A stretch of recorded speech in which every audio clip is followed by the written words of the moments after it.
നമസ്കാരം.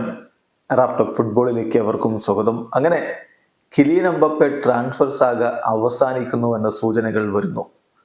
Kylian Mbappe തീരുമാനമെടുത്തിരിക്കുന്നു. അടുത്ത സമ്മർ ട്രാൻസ്ഫർ വിൻഡോയിൽ താരം റയൽ മാഡ്രിഡിലേക്ക് ജോയിൻ ചെയ്യുന്നു എന്ന വാർത്ത ഇപ്പോൾ ESPN FC കൺഫേം ചെയ്ത് റിപ്പോർട്ട് ചെയ്യുന്നു. ഫബ്രീസിയോ റൊമാനോ ഇതുമായി ബന്ധപ്പെട്ട് റിപ്പോർട്ട് കൊടുക്കുന്നത് റയൽ മാഡ്രിഡ് ബിഹൈൻഡ് ദി സീനില് എംബാപ്പയെ സ്വന്തമാക്കാൻ വേണ്ടി ഹാർഡായിട്ട് ട്രൈ ചെയ്യുന്നുണ്ട് എന്നാണ്. അതുപോലെ ലെ പാരീസിന്റെ റിപ്പോർട്ട് PSG ഇപ്പോൾ അംഗീകരിച്ചു കഴിഞ്ഞു. അവർക്ക് എംബാപ്പയെ കീപ്പ് ചെയ്യാൻ പറ്റില്ല. എംബാപ്പെ റയൽ മാഡ്രിഡിലേക്ക് പോവുകയാണ്. പകരക്കാരനെ തേടാൻ PSG തീരുമാനിച്ചിരിക്കുന്നു എന്ന റിപ്പോർട്ടിൽ ലെ പാരീസിനും കൊടുക്കുന്നു.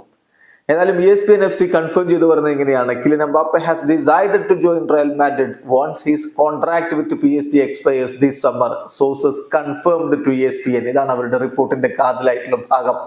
അതായത് എംബാപ്പയുടെ കോൺട്രാക്ട് ഈ സമ്മറിൽ അവസാനിക്കുകയാണ്. അങ്ങനെ സമ്മറിൽ അവസാനിക്കുന്ന സമയത്ത് അദ്ദേഹം റയൽ മാഡ്രിഡിൽ ചേരാൻ തീരുമാനിച്ചിരിക്കുന്നു. അത് ഒരു സോഴ്സിൽ നിന്ന് കൺഫേം ചെയ്തുകൊണ്ടാണ് തങ്ങൾ റിപ്പോർട്ട് ചെയ്യുന്നത് എന്ന് ESPN ഉറപ്പിച്ചു പറയുന്നു. അതുപോലെ ഫ്രഞ്ച് മാധ്യമങ്ങൾ ലെ പാരീസിയനും ലെക്കിപ്പും അടക്കമുള്ള ഫ്രഞ്ച് മാധ്യമങ്ങൾ ഇതുമായി ബന്ധപ്പെട്ട വാർത്ത കൊടുക്കുന്നു. ഫബ്രീസിയോ റൊമാനോയും പറയുന്നു റയൽ മാഡ്രിഡ് ഹാർഡായിട്ട് ശ്രമിച്ചുകൊണ്ടിരിക്കുകയാണ് എംബാപ്പയെ കൊണ്ടുവരാനെന്ന്. അതെ, നമ്മൾ കഴിഞ്ഞ കുറച്ച് ട്രാൻസ്ഫർ വിൻഡോകളായിട്ട് കേട്ടുകൊണ്ടിരിക്കുന്ന എംബാപ്പെ ട്രാൻസ്ഫർ സാഗ ഇവിടെ അവസാനിക്കുന്നു എന്ന് വേണം കരുതാൻ. അല്ലെങ്കിൽ പിന്നെ ലാസ്റ്റ് മിനിറ്റ് ട്വിസ്റ്റ് മുമ്പുണ്ടായ പോലെ വീണ്ടും സംഭവിക്കണം. ഇപ്പോഴത്തെ വാർത്ത അനുസരിച്ച് Mbappe to Real Madrid. Video അവസാനിക്കുന്ന ഫുട്ബോൾ ലോകത്തെ കൂടുതൽ വിശേഷങ്ങളുമായി റാഫ്റ്റോക്സ് വീണ്ടും എത്താം.